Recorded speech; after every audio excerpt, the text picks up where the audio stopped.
On today's episode of Useless Thoughts, we examine an age-old debate. What type of superpower would you like to have? There are many popular answers out there, but there just might be a good one that you've never considered. Also, what is the difference between couple, few, and several? We look at these important topics in greater detail on this episode of Useless Thoughts. And while I have you here, I'd ask if you could rate and review this podcast if you get a chance. And at a bare minimum, give it a rating if you don't feel like typing out a review, because it really only takes like 2 seconds to give a rating. Those ratings and reviews can help us as we continue our work on this grassroots effort to create better conversations in society. Now, with that being said, I'd ask you to subscribe if you'd like, drop the small talk, and let's do this. Sitting on top of the world, I don't know if you heard. I'm living it up, yeah, I ain't gonna stop, and I can't hear a word. Good vibes up in the air, and I got plenty to share. So come pick it up, there's tons to be got, and I'm spreading it everywhere. So call it luck and let it run amok. I'm telling your friends it's time to let the good times roll. This is the Useless Thoughts Podcast, a place where no thought is too random and no topic is too pointless. Let's have some real conversation.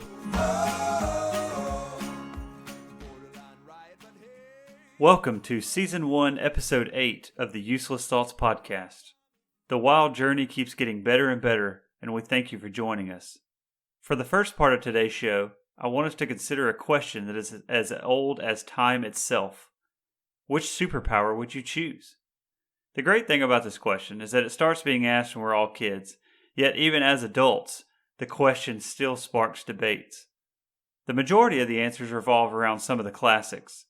Many people would choose the ability to fly, and we would never have to deal with the inconvenience of driving again and be able to go anywhere we wanted at a moment's notice.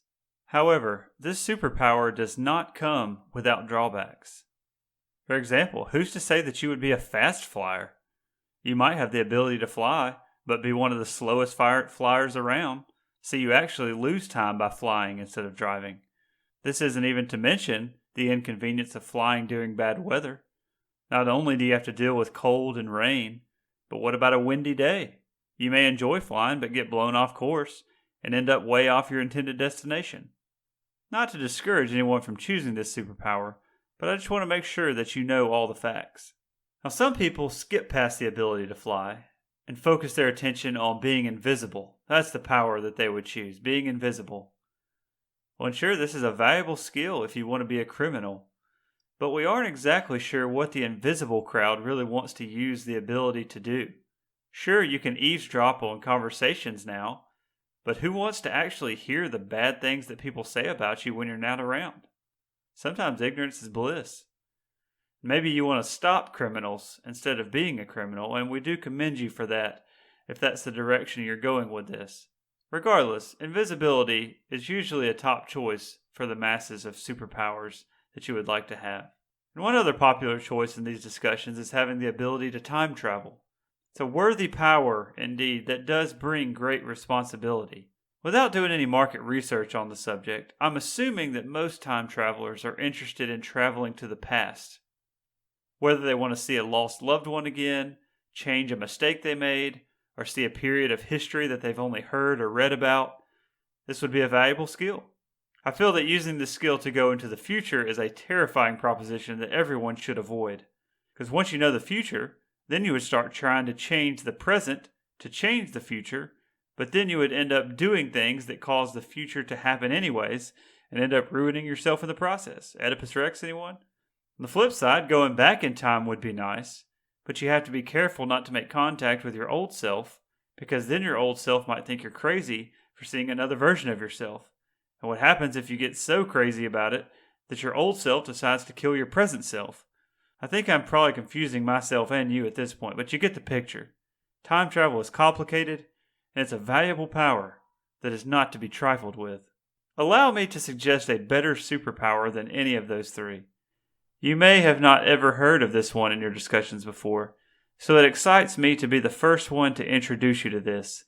The superpower I would choose is to never have to eat again. That may be a head scratcher for you, but please think about this important discussion with me.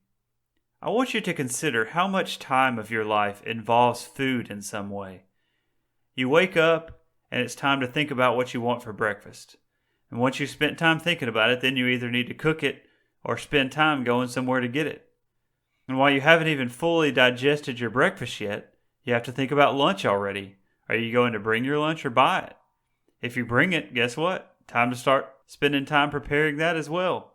If you're going to buy it, then you better start thinking about where you want to eat lunch, because that lunch break clock starts quickly and you don't want to be dilly-dallying around not knowing where to go. So then you finish lunch and settle into your post-lunch work, and that's when you get the text. What do you want to do for dinner tonight? Now you need to think about if you're going to be cooking tonight or buying something and what your game plan is and where you need to go. Maybe cooking at home is the healthier option, but guess what? You don't yet know what you want to cook. After you then spend the time thinking about what to cook, that's when you realize you don't have all the ingredients to make it. So you have to stop at the grocery store on the way home to pick up whatever it is you need to make dinner. Then you obviously have to spend the time cooking the dinner, and you eat and your day is finally over, while you're all too aware that this process is going to start all over again the next day. And if you think a regular day is bad, try going on vacation and seeing how much time food takes up. A vacation is basically traveling somewhere and spending all of your day wondering where you're going to eat next. It's a non-stop thrill ride of wondering which restaurant you're going to go to next, Googling the different places in the area, seeing if you need to make a reservation, if you're in a group trying to coordinate a place that everyone will like, which goes without saying is impossible. Now that I'm talking through this, here's what I think is the move when you go on vacation. Schedule a vacation right before your vacation and spend that time coming up with very specific plans for what you will eat every single meal.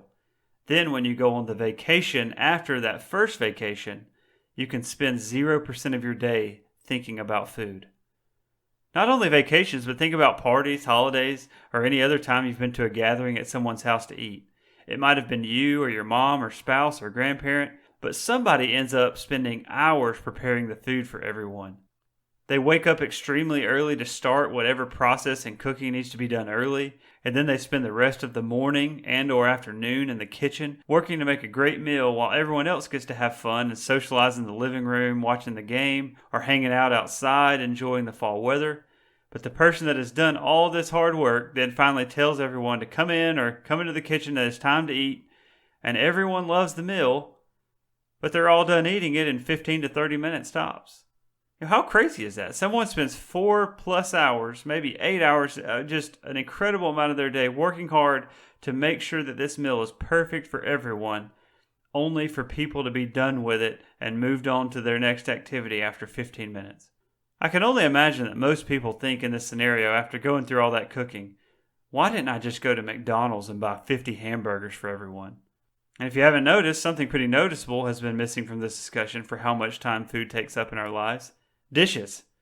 This obviously isn't a thing for eating at restaurants, but when cooking at home, the dishes can take up a significant portion of your day. Yes, the plates and silverware and knickknacks like that you can put neatly in the dishwasher and those aren't a big deal. But if you've cooked a big meal for a group of people, you're well aware how it looks like a bomb went off in the kitchen when you look at all the mixing bowls, pots, pans, and all the other tools used in the creation of the meal. And all these manufacturers conveniently make their products not dishwasher safe, so you end up having to create that hot pool of soapy water in one side of the sink and begin that long, tedious task of cleaning up after you've already spent hours cooking the food for everyone. Had enough yet? I hope you now understand why having the ability to never eat again would be the ideal superpower to choose. Imagine how productive we could be with our days if we never had to worry about eating. Imagine how much shorter road trips would be if we never had to concern ourselves with where to stop and eat. Imagine how much easier a household budget would be to manage if we never had to think about groceries, cooking, and restaurants. Imagine how big your living room would be if you could demolish your kitchen since you don't need it anymore. You know, they say that we spend 1/3 of our lives sleeping. Well, I think the other 2/3 of our lives we currently spend worrying and thinking about food. Now, I know what most of you are thinking. You love food, you love trying new foods, you love eating your favorite food, you love cooking all of your foods, and you think that all of this is just pure crazy. And you are entitled to your opinion, but I hope that I have introduced some doubt into your mind about food and all the processes and time that goes into it, and shown you that I have done the cost-benefit analysis on food and have determined that the juice is not worth the squeeze.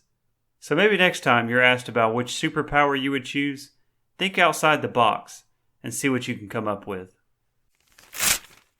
Today's episode is sponsored by gas stations that don't require a key to use the restroom. Have you ever pulled off of an exit about to burst because you thought you could hold it a little while longer only to find out that you wouldn't see civilization again for 50 miles? And then you rush into the gas station and dart your eyes around the building, not seeing a sign for restrooms anywhere? You debate in your head whether you can find a bucket somewhere inside the store before a fleeting thought finally crosses your head that maybe they have outside restrooms. You sprint outside and see that sign on the door. Key required to use the restroom. This episode is brought to you by gas stations that do not do that. No one wants to go ask the cashier for a key that has a 3-foot-long wooden stick attached to it that's been taken into that bathroom by 1,000 different people in the last month. Here at Useless Thoughts, we like the bathrooms that let you march right in without a second thought.